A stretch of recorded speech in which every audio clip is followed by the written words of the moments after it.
The film begins in Afghanistan, showing combat action between American special forces against the Taliban forces. Most of the American military troops were killed in this unexpected battle, while the colonel named Tom Mason was shot in the leg, and a soldier named Jack tried to save Tom. In the midst of an increasingly fierce battle, at the same time a helicopter for assistance arrived. The scene changes 5 years later. It looks like Jack is still haunted by the trauma caused by the battle, but now he has withdrawn from the military world and switched professions to become a mechanic and works in a workshop owned by his uncle named Earl. After work, Jack went straight home and met his wife and children named Charlie and Susan. Now that Jack has financial problems, their house is being confiscated by the bank. But Jack reassured Susan not to worry, because he would soon solve the problem. The next day, Jack went to work as usual. But that morning, a group of gangsters led by a man named Fresh came to the workshop to collect money from Earl. There, they also tried to stab Jack, but Jack refused and chased them all away, so a fight broke out. Jack immediately stopped the fight, because Fresh threatened him with a gun.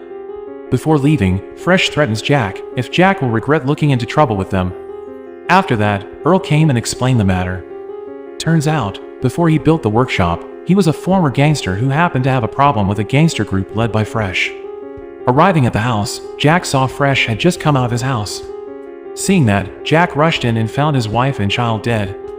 That night, Jack, who still looks sad, is interrogated by the police whether he knows the perpetrator, but Jack does not answer and immediately leaves. The police then ordered his men to follow Jack. As it turns out, Jack intends to find Fresh's whereabouts for revenge. After a night on the streets, Jack finally found Fresh's car parked at a nightclub. He immediately entered carrying a gun and immediately slaughtered Fresh and all his men.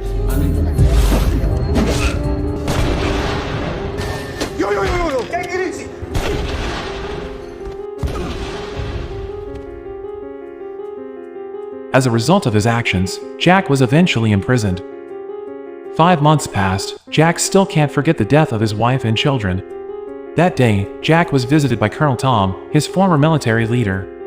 Tom intends to seek the help of a lawyer to get Jack out of prison. He did this to repay the favor because Jack had saved him on the battlefield. But Jack refuses Tom's help, saying that he has considered the prison as his new home.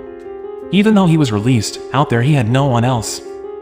That night Jack was visited again by a man named Ramsey. Ramsey also wants to offer help, but Jack again refuses. Then in the middle of the night, while he was sleeping, Jack was kidnapped by 2 soldiers in black uniforms, and it turned out that it was all Ramsey's doing. Ramsey is very impressed with Jack's background, who is a former Special Forces officer who is normally retired, and he manages to kill a group of gangsters alone.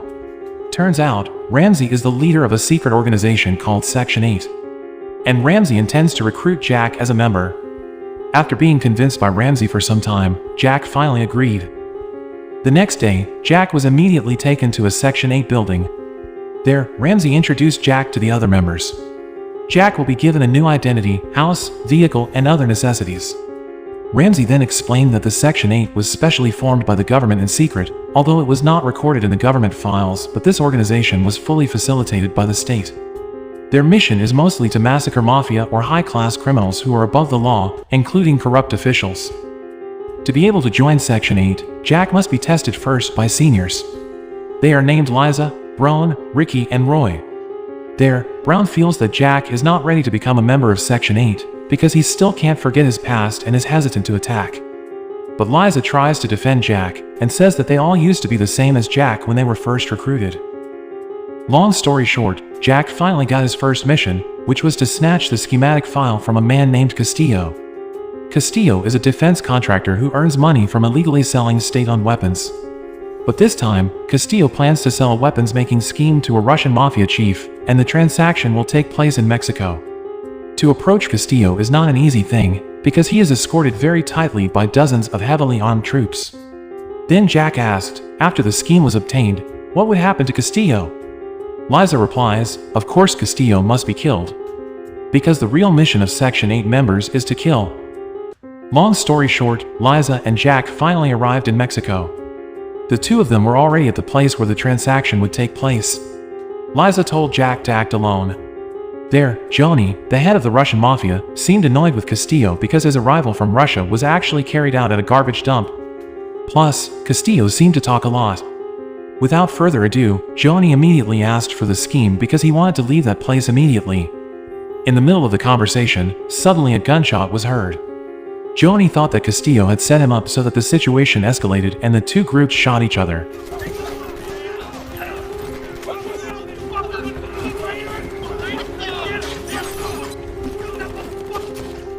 After most of the two troops died, Jack went forward and immediately killed Johnny and his remaining troops. Next, he approaches the dying Castillo and forces Castillo to give up his scheme. But Castillo cursed Jack, and Jack shot him straight away. After getting the file, Jack immediately left because the mission had been completed.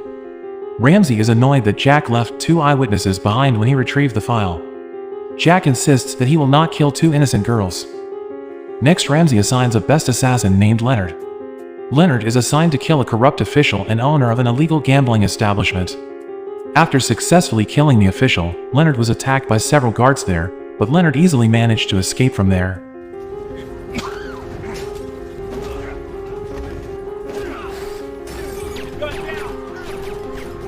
Okay. Back to Jack, who just got to his new very luxurious house. The house was provided by the organization's Section 8. There is a photo of Jack's time serving in Afghanistan. Instantly, he thought of Colonel Tom, where at that time only Jack and Colonel Tom survived the mission, while the other troops died on the spot. At night, Jack and Liza drink at a bar. There, Liza told Jack that she had liked Jack since the first time she met. But it seems that Jack still can't forget his wife. The next day, Ramsey again assigned his members to retrieve files belonging to a senator suspected of being involved in corruption and several other crimes. Long story short, Jack and his team started to move. The target was seen giving a speech to his supporters and being escorted by his armed bodyguard. Realizing the security room had been breached, bodyguard immediately secured the senator and took him away from there. Liza manages to download the file, while Jack tries to catch up to the car carrying the senator. After successfully stopping the car, the senator pleads with Jack not to kill him by saying that he has children and a wife. It made Jack hesitate to kill him. But from a distance, Jack's team immediately shot the senator until died. In the evening, Ramsey assigns his troops to kill Jack at his house. Luckily, Jack was aware of their presence and he immediately fled from there. Jack hides in Colonel Tom's house and explains that he is now a fugitive from the Section 8 organization because Ramsey considers Jack useless to his organization. Because on the first mission, Jack had made the mistake of leading two living witnesses. And on the second mission, Jack again made the mistake of hesitating to kill his main target. Tom explained that the Section 8 was not an organization under the auspices of the government.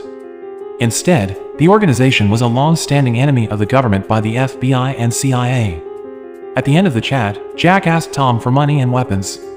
On the other hand, Ramsey seems to be starting to worry if Jack will reveal the secrets of his organization because Jack is still alive. Later, Ramsey reassigned Leonard to kill Jack. On his escape, Jack accidentally met his son's schoolmate. At the same time, Leonard was watching from a distance. There, the boy said that he had seen Fresh several times chatting with some people dressed in black. Here, Jack begins to suspect that the culprit behind his son's murder is Ramsey. Because the characteristics of the person mentioned by his son's friend was the same as the member of the Ramsey squad assigned to kill him. Then from a distance, Leonard suddenly shot at Jack. And the sound of the gunfire provoked the arrival of the police force. But easily Leonard was able to finish off all the police.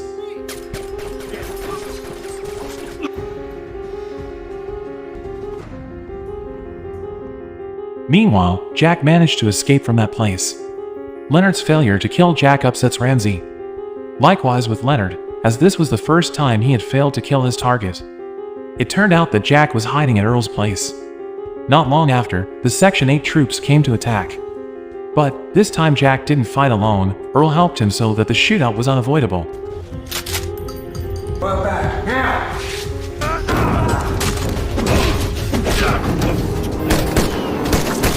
You shoot like a bitch! Oh no! I don't care! Running out of bullets, Brown challenges Jack to a fight with his bare hands. Come on!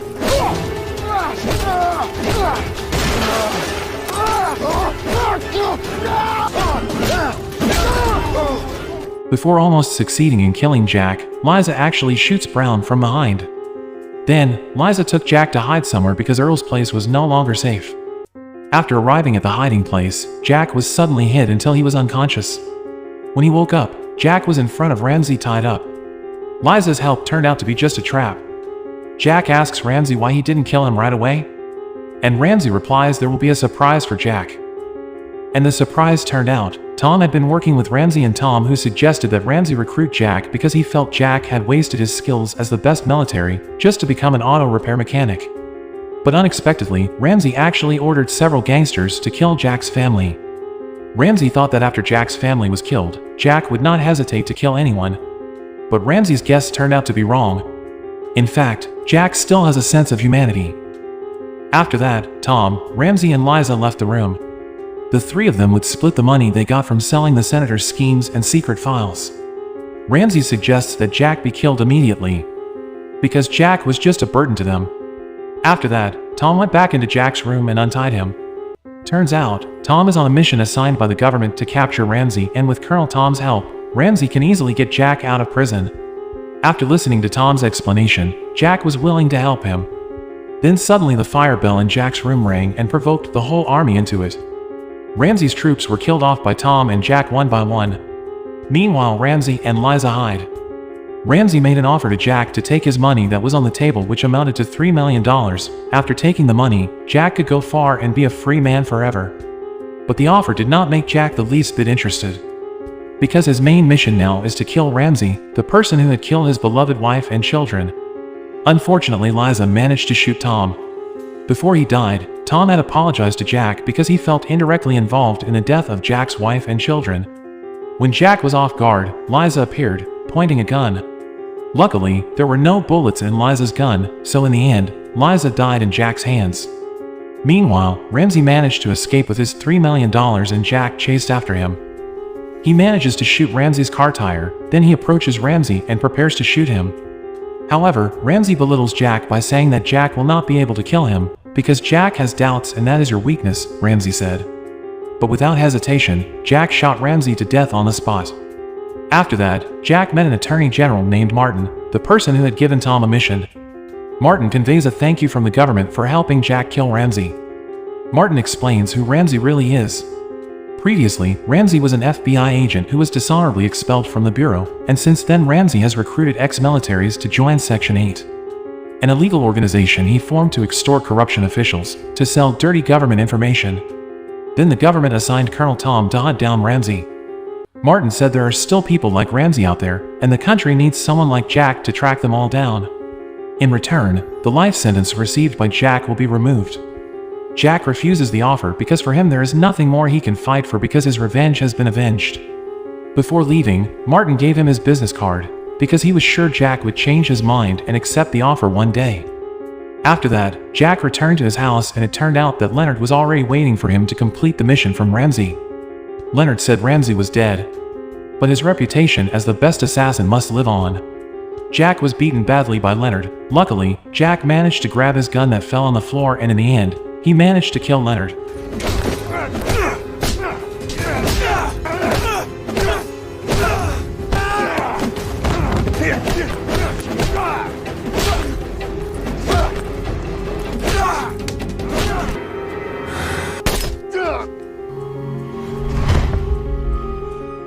At the end of the movie, Jack is seen on a plane while calling Martin. Jack finally accepts the offer given by the government and the movie is finished. Boy recap here. Don't forget to click like, subscribe and turn the notification bell for more videos like this. Thanks for watching.